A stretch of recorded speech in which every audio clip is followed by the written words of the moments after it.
હર હર મહાદેવ, કેમ છો બધા મજામાં? તો આજે આ નવો બ્લોગમાં તમારું સ્વાગત છે. તો બ્લોગ ગમે તો લાઈક સબસ્ક્રાઈબ કરવાનું ભૂલતા નહીં. તો હવે નજીક ઉનાળો આવી રહ્યો છે, તો આપણે આ સકલા માટે હું આ પાણીના ને સણના રાખ્યા છે.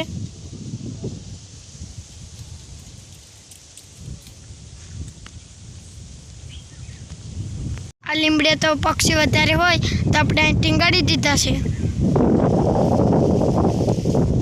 તો ટાણું બ્લોગ બનાવતો હતો તો પછી અહીંયા પોપિયા આવી ગયા છે.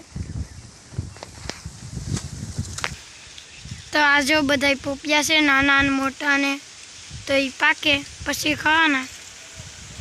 તો આપણે હવે આવી ગયા છે દાડમડીએ. તો હું હવે તમને નજીકથી દાડમડી બતાવું. આમાં દાડમડી આવી ગઈ છે. તો આમાં દાડમડી આવી ગઈ છે, તો જુઓ તમે.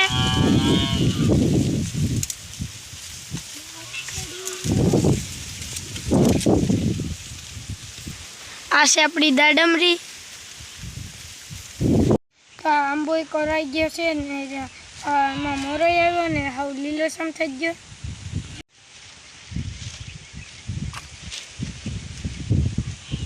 તો આ ટરમેટીમાં ટરમેટી આવી ગઈ છે, જુઓ તમે.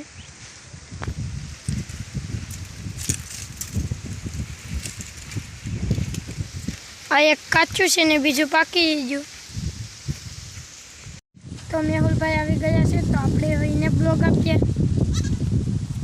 તો બધા મજામાં છે. હર હર મહાદેવ. 4 સમયનો મેં બ્લોગ તો નથી બનાવ્યો, તો આજે જેનીશભાઈ કીધું તો હું બ્લોગ બનાવવા બચી ગયો પાછો. એટલે આમ કાયમ હવે બનાવવાનું મને હું બનાવવા કાયમ, અને જેનીશભાઈએ બનાવીએ કા જેનીશ.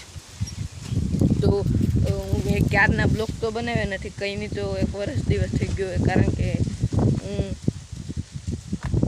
કારણોસર નહોતો બનાવતો. તે હવે જો બનાવવા બચી ગયો આજથી. ને જેનીશભાઈ બ્લોગ આપ્યો હતો, તે જેનીશભાઈ અહીં આવતો. તો બધાને કહી દઉં કે લાઈક સબસ્ક્રાઈબ શેર કરવાનું ભૂલતા નહીં. તો આ બ્લોગ પૂરો કરી દેવાનો છે ને? હા. તો હું પૂરો અમે B5 કરી દઈશ.